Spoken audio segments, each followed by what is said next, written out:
نبی صلی اللہ علیہ وسلم سے جو ثابت ہے جو چیز، وہ ہے ظہیرہ، دوپہر کا کھانا 11:30 12 بجے، یہ کھانا نبی صلی اللہ علیہ وسلم سے ثابت ہے. پھر مغرب کے فوراً بعد، جس کو تعشی کہا جاتا تھا. آج کیا ہو رہا ہے کراچی میں جو کھانے پینے کی روٹین ہے، ابھی میں اس پہ زیادہ بحث نہیں کرتا. جو میں اصل چیز ہے، کیونکہ کھانے پینے کے آپ ڈاکٹروں سے پوچھیں، وہ آپ کو آج کل گائیڈ کر دیں گے، کر رہے ہیں آج کل کے موٹاپے کو روکنے کے لیے. وہ ہے نا مشہور صبح کا ناشتہ بادشاہوں کی طرح، دوپہر کا کھانا نارمل کھاؤ، اور رات کا کھانا فقیروں کی طرح.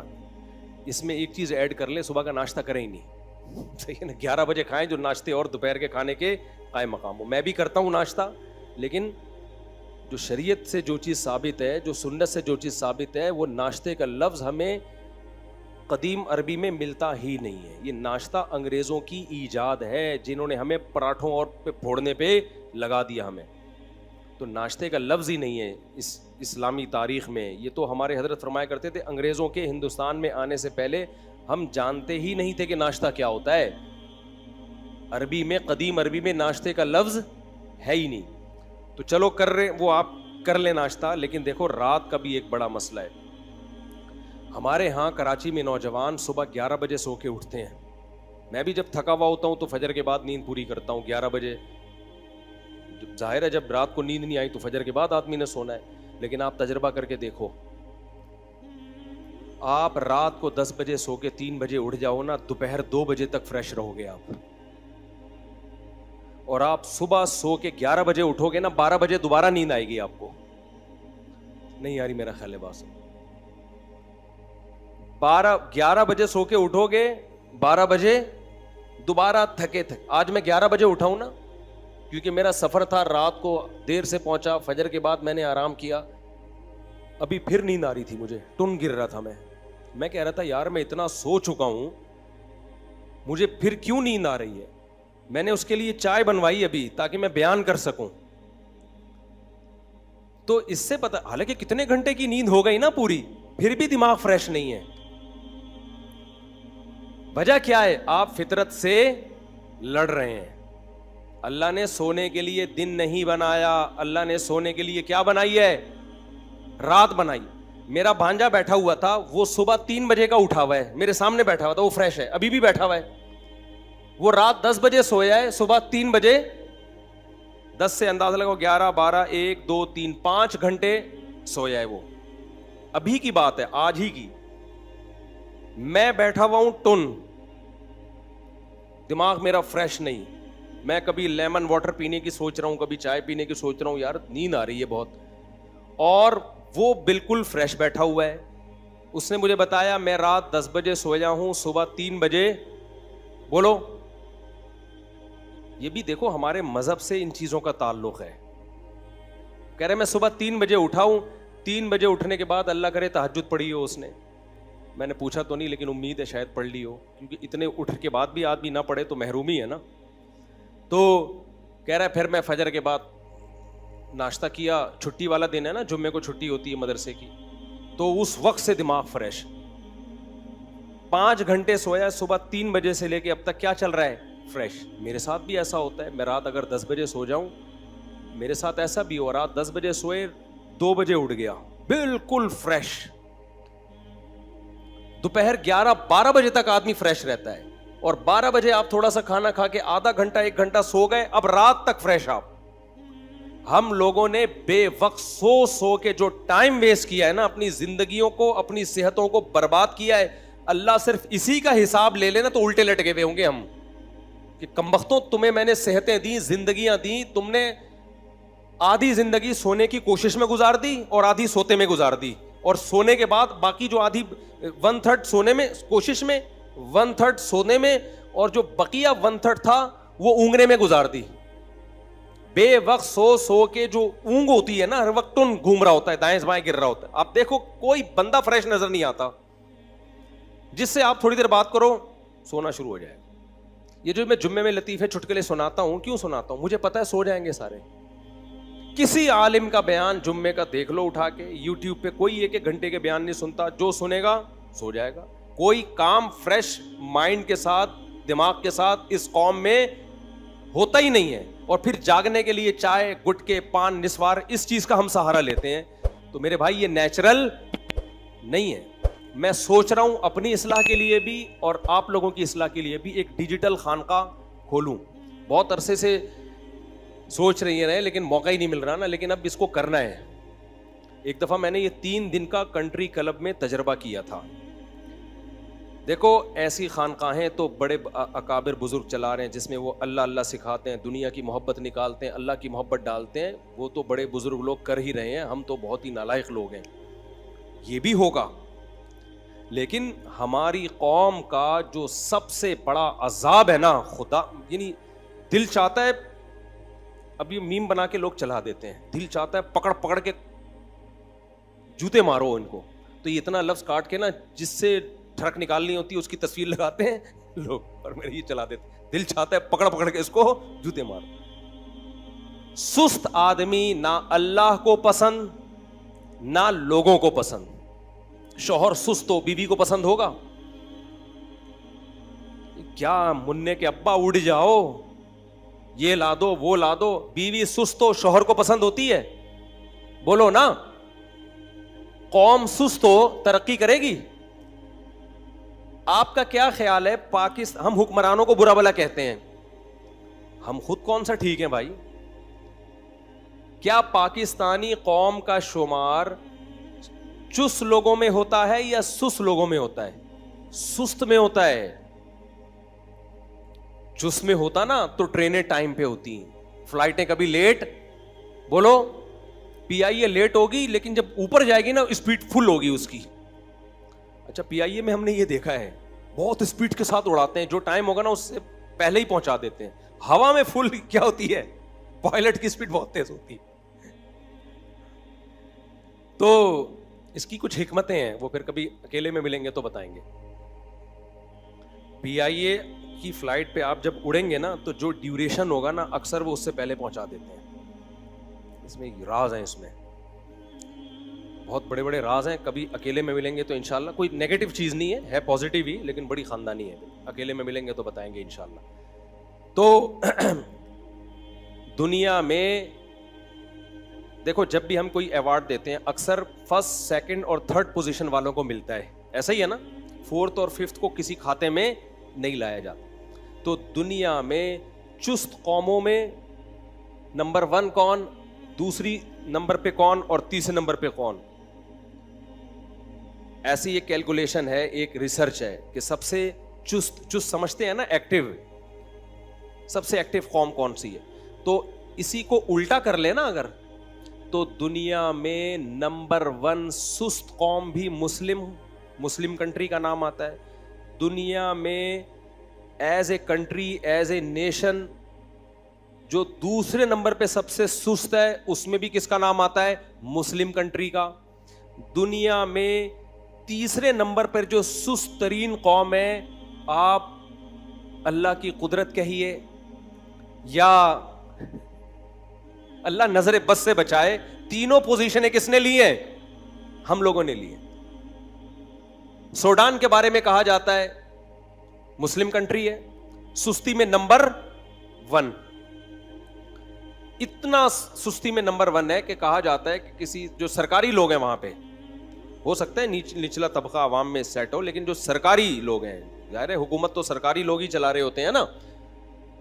تو سوڈان کے بارے میں مشہور ہے کہ کسی سوڈانی سے پوچھا جائے آپ صبح اٹھ کے سب سے پہلے کیا کرتے ہیں, وہ کہتا ہے آرام کرتے ہیں.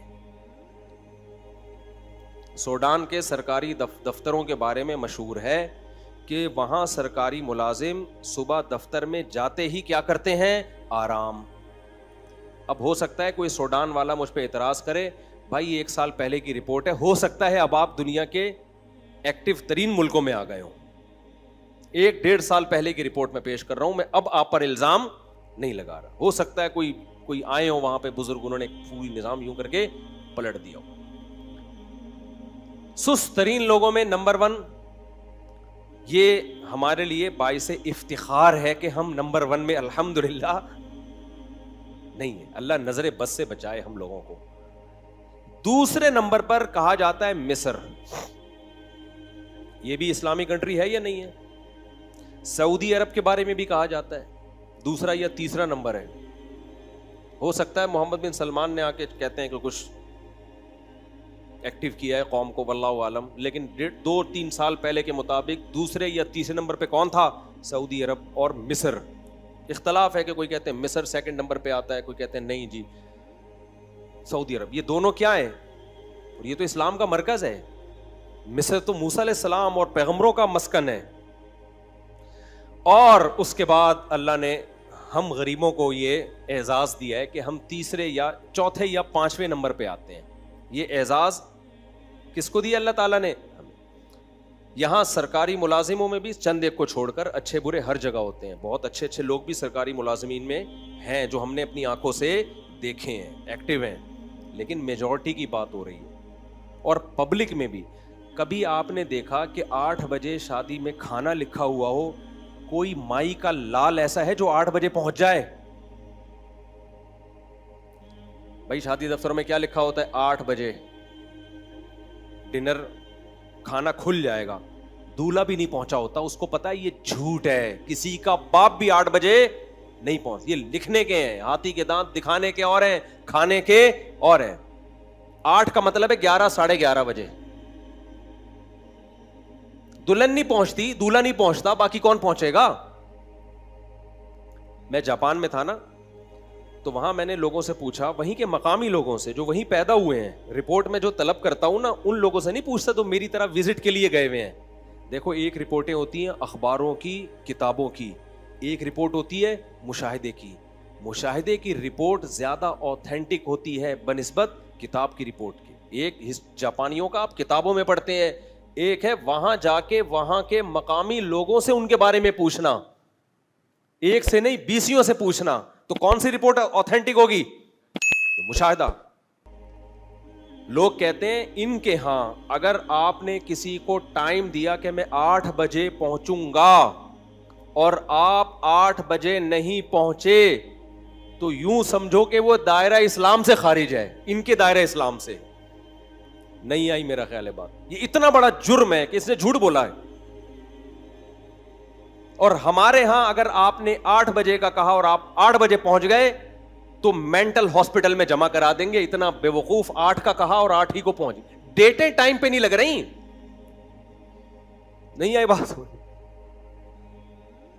جو ڈیٹ ہے نا، جو ڈیٹ مارنی ہوتی ہے اس میں لیٹ پہنچ رہا ہوتا ہے بندہ. میں یہاں نکاح پڑھاتا ہوں، لڑکوں نے ڈیٹیں ماری، عشق معاشقے ہوئے، کئی سال استخارے چلے، خودکشی کی دھمکیاں دی. اس کے بعد طے ہو گیا، ابا بھی مان گئے، اماں بھی مان گئی، مجبوری میں چل بھائی دے دیتے ہیں یار، پورا خاندان بیزار آ گیا، چلو ان دونوں کی شادی کرا دو. شادی طے ہو گئی، نکاح مفتی طارق مسعود سے پڑھوائیں گے. مفتی طارق مسعود نے ٹائم دے دیا، جی 6 بجے، پونے 6 بجے ہمارے عصر کی نماز ہے، آپ پہنچ جائیں. کمبخت وہاں بھی آدھا گھنٹہ لیٹ ہوگا. ابے تجھے اتنے پاپڑ بیلنے کے بعد تجھے تیری معشوقہ مل رہی ہے، اس میں بھی تو آدھا گھنٹہ 1 گھنٹہ نکاح میں لیٹ پہنچ رہا ہے، تو کون سا کام تو ٹائم پہ کرے گا پھر؟ نہیں آ رہی میرا خیال ہے بات سمجھ میں. اس میں بھی تو نکاح میں آدھا 1 گھنٹہ، بعض دفعہ عصر کے بعد نکاح ہوتا ہے، مغرب تک نہیں پہنچا ہوتا دولہا. ایکچولی میں ٹریفک میں پھنس گیا تھا، ایکچولی یہ ہو گیا تھا. بھائی جب آپ کو پتا ہے ٹریفک تو ہے، پھنس بھی سکتے ہو، تو ایسے ٹائم پہ نکلو نا کہ آپ کو پتا ہو کہ ٹریفک بھی ہو تو بھی میں پہنچ جاؤں. تو میں اس دولہا سے کہتا ہوں جو اپنی شادی میں بھی لیٹ پہنچ رہا ہے، وہ دنیا میں کوئی کام ٹائم پہ نہیں کر سکتا.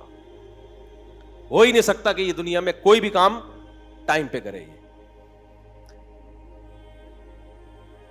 تو سستی ہماری قوم کا تھوڑا مسئلہ نہیں ہے، بلکہ بہت. اس سے اسلام بدنام ہوتا ہے، پتہ ہے آپ کو؟ اسلام بدنام ہوتا ہے اس سے. صحابہ اگر سست ہوتے، ہمارے اسلاف اگر سست ہوتے، دنیا فتح کرتے، وہ قسطنطینیہ فتح کر لیتے. وہ ہے بھائی، یورپ تک ان کی فوجیں داخل ہو جاتی. تو بھائی اسلام برا نہیں ہے. اسلام کا جو تصور پیش کیا جا رہا ہے وہ تصور نامکمل تصور پیش کیا جا رہا ہے، مکمل تصور پیش نہیں کیا جا رہا. مجھے سفر میں لوگ ملتے ہیں، فلاں داڑھی والے نے چونا لگا دیا، فلاں تہجد گزار ہے، پیسے لے کے بھاگ گیا، ٹائم پہ دے نہیں رہا وغیرہ. میں کہتا ہوں یا تو اس فراڈی آدمی نے داڑھی رکھی ہے، فراڈی آدمی بھی داڑھی رکھ سکتا ہے، یا یہ کہ اس نے جو بیانات سنے اس میں صرف نماز روزہ سنا ہے، مالی معاملات نہیں سنے. دو لوگوں سے نا مجھے بڑی نفرت ہے، اور میں یہ نہیں کہہ رہا کہ میں خود اس معیار پہ پورا اترتا ہوں، ہو سکتا ہے اس وجہ سے مجھے اپنے آپ سے بھی نفرت ہو. ایک سست، مجھے سست زہر لگتا ہے، میرا دل چاہتا ہے اس کو پکڑ کے ماروں میں. عین ممکن ہے میں بھی سست ہوں، لیکن انسان کو اپنی برائی بری نہیں لگتی، ہمیشہ دوسرے کی برائی بری لگتی ہے. ہو سکتا ہے میں بھی ہوں، آپ سمجھے کہ یار پتہ نہیں مجھ سے آپ کتنے ایکٹیو ہوں گے. دیکھو اپنی گندگی سے نفرت ہوتی ہے انسان کو نہ، دوسرے کی گندگی سے نفرت ہوتی ہے، لیکن نفرت ہونا اس کی علامت ہے اس کو گندگی بری تو لگتی ہے نا، اپنی اس لیے نہیں لگ رہی کہ وہ اپنی ہے، ورنہ گندگی سے بہت سے لوگوں تو گندگی سے نفرت ہی نہیں ہے. گٹر میں یوں کر کے ڈبکی لگا کے دوسرے گٹر سے نکل آئیں گے، ان کو نفرت ہی نہیں ہے، تو یہ زیادہ بڑی برائی ہے. تو ہو سکتا ہے میں بھی سست ہوں، لیکن سستی سے نفرت ہونا بہرحال میری ایک پازیٹیو چیز ہے یا نہیں ہے؟ جب نفرت ہوتی ہے تو انسان اپنی اصلاح کی بھی کوشش، دیکھو گندگی سے نفرت ہو تو کوشش تو ہوتی ہے نا گندگی جسم سے دور ہو، باقی سستی کی وجہ سے کوئی نہ نہائے. تو میں کبھی یہ دعویٰ نہیں کرتا میں بہت ایکٹیو ہوں، میں سست نہیں ہوں، لیکن میں یہ دعوے سے کہتا ہوں مجھے سست آدمی کیا لگتا ہے؟ زہر لگتا ہے، چاہے میرے اندر ہی کیوں نہ ہو. ہمارے نبی نے پناہ مانگی ہے، اللہم انی اعوذ بک من الجبن ومن الکسل، اے اللہ بزدلی سے تیری پناہ مانگتا ہوں، اے اللہ سستی سے تیری پناہ مانگتا ہوں. بزدلی میں بہت ساری چیزیں داخل ہیں، جب سمجھ میں بھی آ گیا 2 شادیاں کرنا ثواب ہے اور عورتوں کی ضرورت ہے، پھر بھی ڈر رہا ہے، کرنے کے بعد ٹانگیں کانپ رہی ہیں. ابے چھوڑ یار، زنا کرنے کے بعد تو کچھ نہیں ہوتا، شادی کرنے کے بعد تیری ٹانگیں کیا کر رہی ہیں؟ پھر بیوی کو دھمکی دے رہا ہے میں ایکچولی تمہیں چھوڑنا چاہتا ہوں، میں دباؤ میں نہیں آ سکتا. بے اس کو بھی دل چاہتا ہے رکھ کے کیا لگاؤ، آدمی بن، پجامہ کیوں بنا ہوا ہے تو؟ آدمی اور پجامے کی شکل بھی وہی ہوتی ہے آدمی جیسی، اوپر ایک شرٹ لٹکا دو، نیچے بھائی ایک ٹی شرٹ لٹکا دو، نیچے ایک پجامہ لٹکا دو، بالکل آدمی جیسا لگے گا نہیں لگے گا؟ لیکن اس میں روح نہیں ہے، اس کے جذبات نہیں ہے. آدمی وہ ہوتا ہے جو پجامہ نہ ہو. جب کر لیے بھائی تو اس کو کیوں لٹکا رہے ہو یار تم؟ بولو یار اب ایسی کی تیسی، دونوں کے برابر حقوق ہوں گے، جس نے جو اکھاڑنا ہے اکھاڑ لے. یہ کیا کرو، مجھے فون نہیں کیا کرو کانپتی ہوئی ٹانگوں کے ساتھ اور پھر آ جاتے ہیں یہاں پہ میں نے کر لی ہے، میں بیوہ سے کی ہے، اس کے بچوں کو دیکھیں اس میں کیا برائی ہے، اور میں تو سمجھا رہا ہوں اپنے سالوں کو، دیکھو میں نے کوئی گناہ تو نہیں کیا. میں نے کہا سمجھا کیوں رہا ہے؟ دھمکی دے. پاگل آدمی، یہ کو سمجھانے کی چیز ہے؟ سمجھا رہا ہے دیکھیں ایکچولی میں اگر زنا کرتا، ان کو لگ جاتا ہے ہائی اللہ ہوئی اللہ والا ہے، 2 چپٹ پڑیں گے طلاق دے دے گا اس کو، ان کو اسی اسٹائل سے اندازہ ہو جاتا ہے. نہیں یار میرا خیال ہے بات کیسے سمجھائیں یار دوبارہ سے، یہ کیونکہ بہت ہوتا ہے نا اس لیے دوبارہ سے.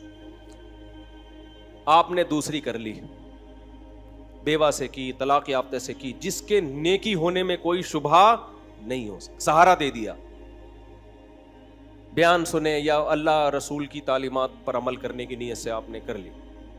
اب ظاہر ہے ایسا نہیں ہوگا کہ آپ کے سالے مٹھائی کے ڈبے لے کر آئے آپ کے پاس، ٹھیک ہے نا؟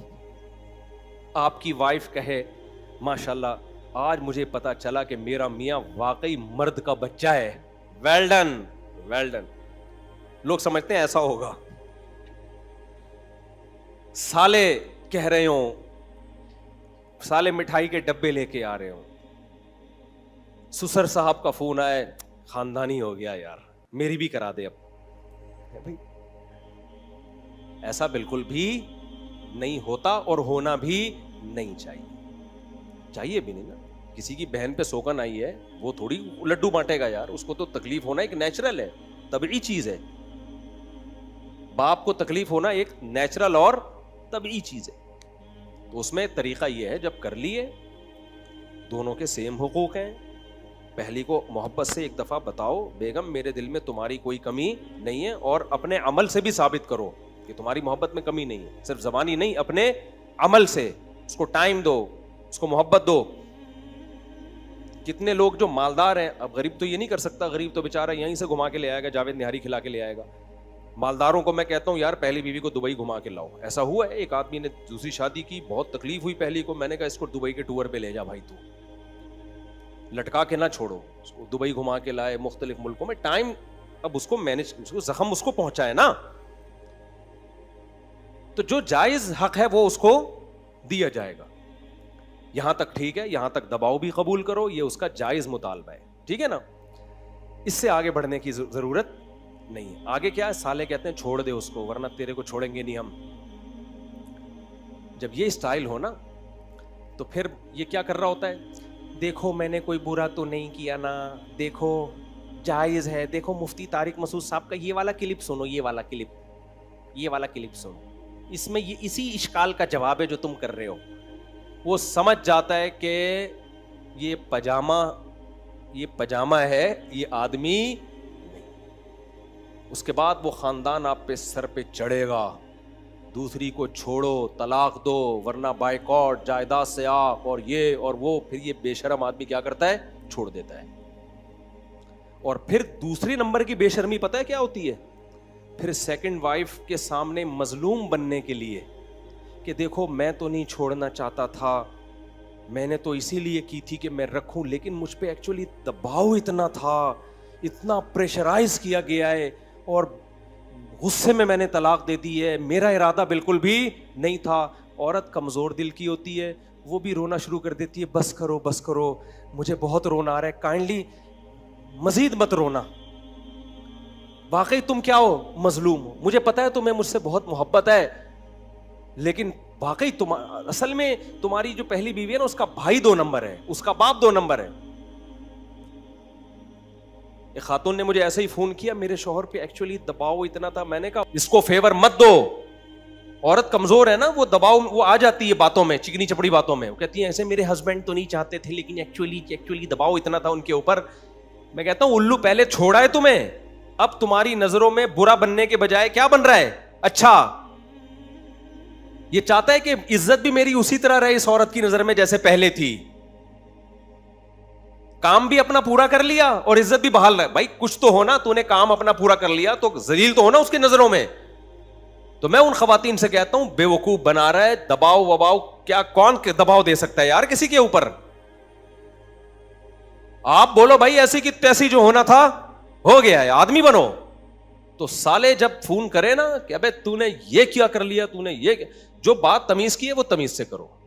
یار میں آپ کے غم کو پہچانتا ہوں, ٹھیک ہے, لیکن دیکھو آپ کی سسٹر کو, آپ کی بیٹی کو محبت میں کوئی کمی آئے, کوئی حقوق میں کمی آئے, میرا گریبان پکڑے. یہ بات بالکل معقول, ایک دم سے غصہ نہ ہو. طریقہ بتا رہا ہوں آپ لوگ کو, دوسری شادی کے بعد جو کچھ ہوتا ہے نا اس سے نمٹنے کا طریقہ بتا رہا ہوں. پھر بھی اگر بدماشی کرتے ہیں, بولو ایسی کی تیسی. کیا بول رہے ہیں, ایسی کی تیسی. وہ کہنا چھوڑ دو اس کو, بولا ایسی کی. اب میں کوئی گالیاں تو نہیں دے سکتا نا ممبر پہ بیٹھے,